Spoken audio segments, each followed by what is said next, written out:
भारत और अमेरिका के बीच trade deal की खबरें हैं, लेकिन इस समय सबसे बड़ा सवाल यह है कि क्या भारत ने अमेरिका के सामने सरेंडर कर दिया है।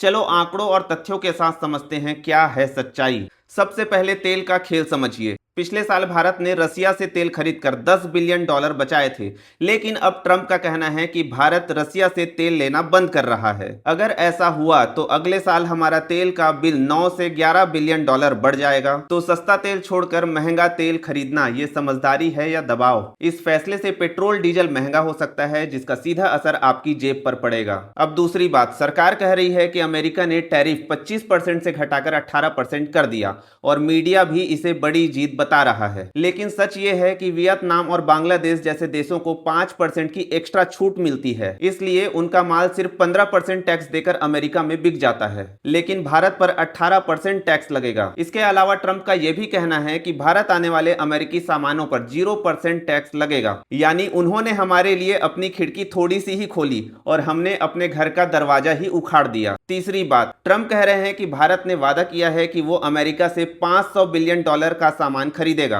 अभी तक हम अमेरिका को ज्यादा बेचते थे और कम खरीदते थे, यानी भारत फायदे में था। पिछले साल अमेरिका के साथ ट्रेड पर हमें $41 बिलियन का मुनाफा हुआ था। अब ये जो $500 बिलियन वाली बात है, इससे ये खतरा बढ़ गया है कि भारत फायदे से घाटे में चला जाए। इससे हमारा रुपया कमजोर होगा और देश पर कर्ज बढ़ेगा। इससे ये मुनाफे वाली डील नहीं बल्कि घाटे वाली डील ज्यादा लग रही है। चौथी बात, अमेरिका के मंत्री खुद कह रहे हैं कि इससे उनके किसानों को काफी फायदा होगा। इसका मतलब यह है कि अगर अमेरिका का सामान भारत में सस्ता बिकेगा तो इससे हमारे गरीब किसानों और डेयरी चलाने वालों का क्या होगा? क्या अपनी इमेज चमकाने के लिए सरकार ने किसानों का सौदा कर लिया? शर्म की बात यह है कि जिस चाबहार पोर्ट के लिए हमने 23 साल मेहनत की, करोड़ों रुपए बहाए, उसे अब लावारिस छोड़ा जा रहा है। 2026 के बजट में चाबहार पोर्ट के लिए एक भी रुपया नहीं रखा गया है, जबकि पिछले साल 400 करोड़ रुपए खर्च हुए थे, सिर्फ इसलिए कि अमेरिका को यह बात बुरी न लग जाए। क्या अब भारत की विदेश नीति वाशिंगटन से चलेगी? बहुत सारी जानकारी अभी सामने नहीं आई है। भारत ने अपना पक्ष अभी ठीक से नहीं रखा है, लेकिन सवाल यह है कि यह मास्टर स्ट्रोक है या ट्रंप के सामने हमने सरेंडर कर दिया है।